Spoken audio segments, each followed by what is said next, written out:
आज से मात्र 25 साल पहले अगर किसी को कम समय में पॉपुलैरिटी की वजह से ज्यादा पैसे बनाने होते थे तो वो या तो पॉलिटिकल लीडर बन के बनाए जा सकते थे या फिल्म एक्टर बन के।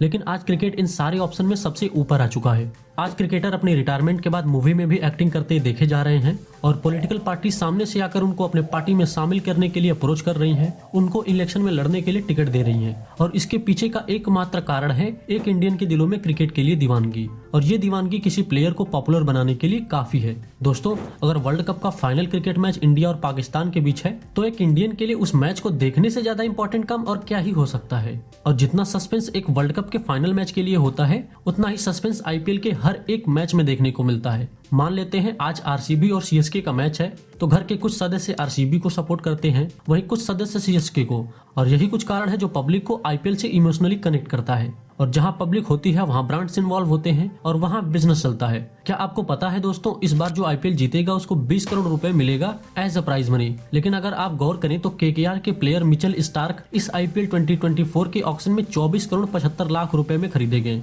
यानी विनिंग प्राइज मनी से ज्यादा पैसे देकर। और ये देखकर आपको समझ आ जाना चाहिए कि यहाँ क्रिकेट के खेल से ज्यादा इंटरेस्टिंग पैसे का खेल होता है। और आज हम इस वीडियो के माध्यम से ये समझेंगे कि इतना पैसा लगाने के बाद आईपीएल टीम पैसे कैसे कमाती है, बीसीसीआई के लिए आईपीएल कैसे एक मनी मशीन के जैसा है, टीम खरीदी कैसे जाती है, प्लेयर सेलेक्ट कैसे होते हैं, एलिजिबिलिटी क्राइटेरिया क्या होती है अगर कोई आईपीएल में खुद की टीम खरीदना चाहता है तो।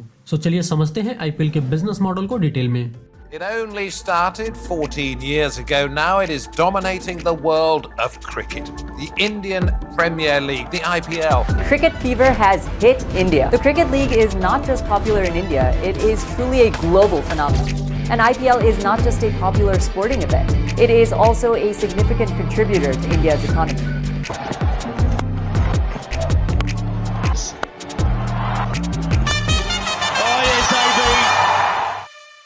अगर आपको आईपीएल टीम खरीदना है तो आप केवल 2 तरीकों से टीम खरीद सकते हैं। फर्स्ट, जो भी मौजूदा टीम्स हैं उनके ऑनर से बात करके उनके शेयर्स को खरीद लीजिए, जैसे एलआईसी ने 6% शेयर खरीद लिया है सीएसके का। सेकंड, आप वेट करिए कि बीसीसीआई अनाउंस करे कि वो नई टीम ऐड करना चाहती है इस आईपीएल के टूर्नामेंट में।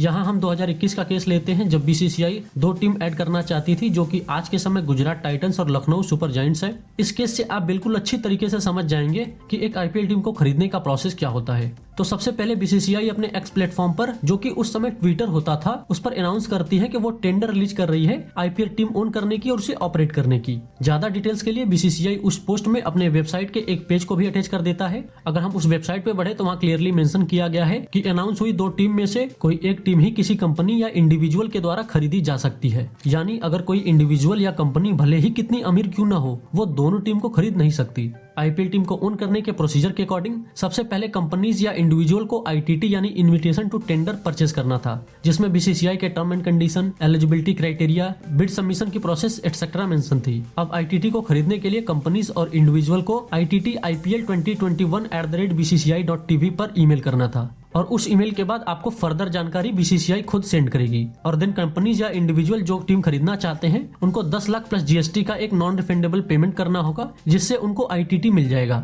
गुजरात टाइटन और लखनऊ सुपर जायंट के केस में आईटीटी परचेज करने का लास्ट डेट 5 अक्टूबर 2021 था। इस अनाउंसमेंट में मेंशन है कि जो भी टर्म एंड कंडीशन फुलफिल करेगा वो इस बिड के लिए एलिजिबल होगा। और आईटीटी परचेज करने का मतलब ये कतई नहीं है कि उस इंडिविजुअल या कंपनी को बिड प्रोसेस में बैठने का मौका मिल जाएगा। बीसीसीआई किसी भी समय किसी के भी बिडिंग को कैंसिल कर सकती है बिना किसी रीजन को बताए। और ये अनाउंसमेंट बीसीसीआई के ऑनरेबल सेक्रेटरी जय शाह के द्वारा किया गया था। उस बिडिंग में सीवीसी कैपिटल पैटर्न 5,625 करोड़ में गुजरात टाइटन के बिड को जीत जाता है, वहीं आरपीएसजी ग्रुप लखनऊ सुपर जायंट के बिड को 7,090 करोड़ में जीतती है। अगर दोस्तों आपको याद है तो 2016 और 2017 में चेन्नई सुपर किंग और राजस्थान रॉयल के ऊपर मैच फिक्सिंग का एलिगेशन लगा था, जिसकी वजह से वो टूर्नामेंट से 2 साल के लिए बाहर थे। और उसके रिप्लेसमेंट में 2 टीम बनाई गई थी, राइजिंग पुणे सुपर जायंट्स और गुजरात लायंस। और राइजिंग पुणे सुपर जायंट्स का ऑनर यही आरपीएसजी ग्रुप था, जो आज के समय लखनऊ सुपर जायंट को ओन करते हैं। टीम खरीदने के बाद आपको प्लेयर को खरीदना होता है, जिसके लिए प्लेयर पहले अपने आप को रजिस्टर करते हैं। रजिस्ट्रेशन के मेनली 3 तरीके होते हैं। फर्स्ट, कैप्ड प्लेयर की रजिस्ट्रेशन। कैप्ड प्लेयर हम उन्हें बोलते हैं जो एक भी मैच टीम इंडिया की तरफ से खेले हों। सेकंड, विदेशी प्लेयर की रजिस्ट्रेशन होती है। और थर्ड, अनकैप्ड प्लेयर की रजिस्ट्रेशन रजिस्ट्रेशन। अनकैप्ड प्लेयर हम उसे बोलते हैं जो एक भी मैच इंडिया की तरफ से नहीं खेला है, जो कि स्टेट एसोसिएशन से सेलेक्ट होकर आया है।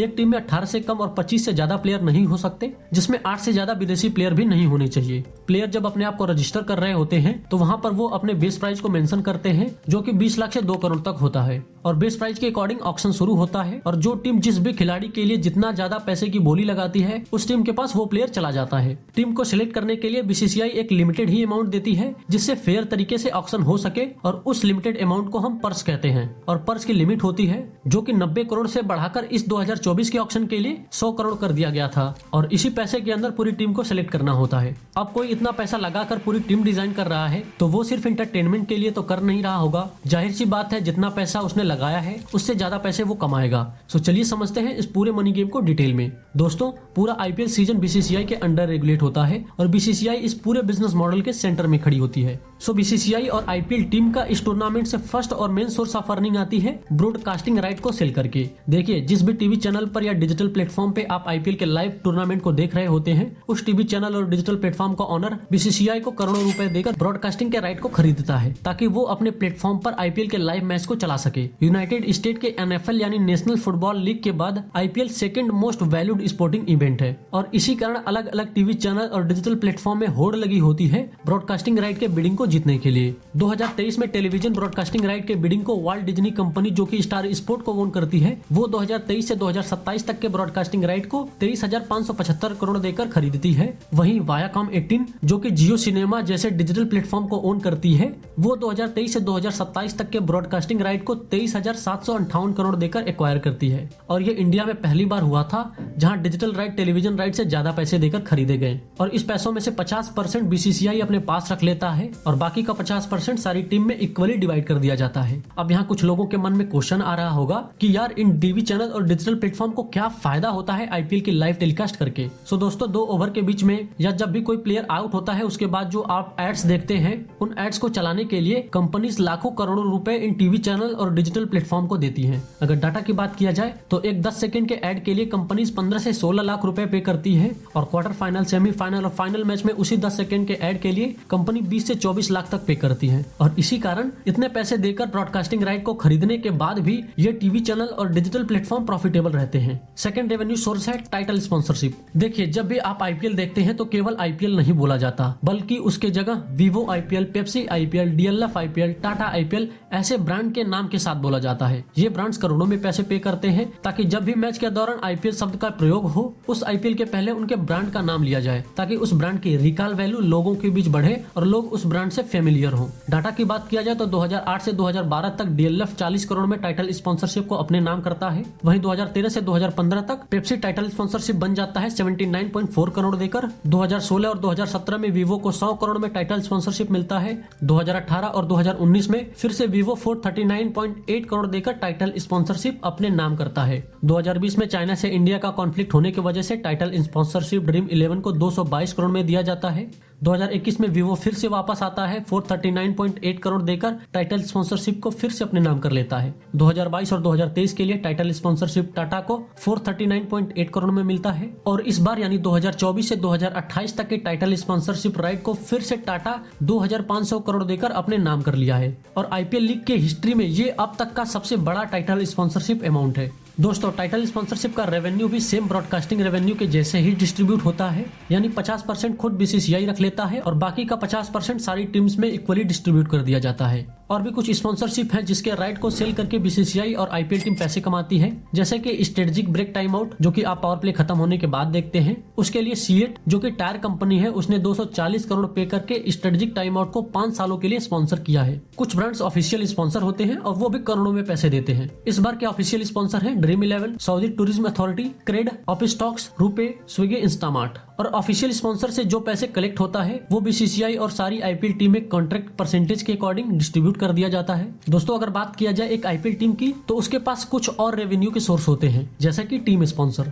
आप जब भी देखेंगे तो प्लेयर की जर्सी पर कुछ ब्रांड्स के लोगो मेंशन होते हैं, टी शर्ट्स पर, लोअर पर, इवन कैप्स पर भी। और ये ब्रांड्स अपने लोगो को प्रिंट कराने के लिए करोड़ों में पैसे देते हैं, और ये पैसे आईपीएल टीम के पास ही जाता है। मर्चेंटाइज सेल से भी आईपीएल टीम काफी पैसे बनाती है। आप जो भी अपने फेवरेट टीम को सपोर्ट करने के लिए T shirt, lower, caps gifts खरीदते हो, की चैन, एसेसरीज भी खरीदते हैं बहुत सारे लोग, चाहे वो स्टेडियम से खरीदा जाए चाहे मार्केट से खरीदा जाए, तो वहां से जनरेट हुए प्रॉफिट को भी आईपीएल टीम अपने पास रखती है। जिस ग्राउंड में मैच खेला जाता है उस ग्राउंड के टिकट प्राइस को होम टीम डिसाइड करती है और टिकट और ब्रेवरेजेस से कलेक्ट हुए पैसे में से 80% पैसा होम टीम अपने पास रखती है, वहीं 20% वहां के ग्राउंड अथॉरिटी को चला जाता है ग्राउंड स्टाफ की सैलरी और मेंटेनेंस के लिए। जैसे अगर चिन्नास्वामी स्टेडियम में मैच है तो आरसीबी वहां के टिकट प्राइस को सेट करती है। टिकट प्राइस बेसिकली डिमांड और सप्लाई के अकॉर्डिंग सेट किया जाता है। जैसे सेमीफाइनल और फाइनल मैच में टिकट प्राइस ज्यादा होता है क्योंकि उस वक्त मैच को ज्यादा लोग स्टेडियम में आके देखना चाहते हैं, वहीं स्टार्टिंग के मैच में टिकट प्राइस कम होता है। दोस्तों, एक आईपीएल टीम को चलाने में भी काफी खर्चा आता है। प्लेयर की सैलरी देना, होटल बुकिंग, ट्रांसपोर्टेशन, खिलाड़ियों को ट्रेनिंग कराने का खर्चा, ये सब आईपीएल टीम ही पे करती है। इसके बाद जो टीम फाइनल मैच जीतती है उसको 20 करोड़ रुपए मिलते हैं और रनर अप यानी उस फाइनल मैच में जो टीम हारी है उसको 13 करोड़ रुपए मिलते हैं।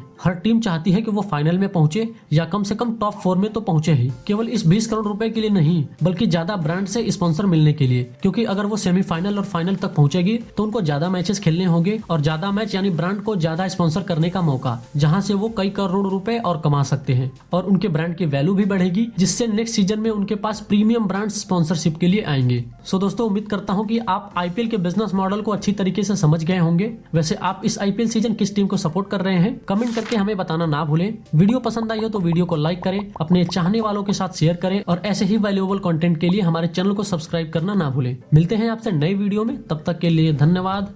जय हिंद।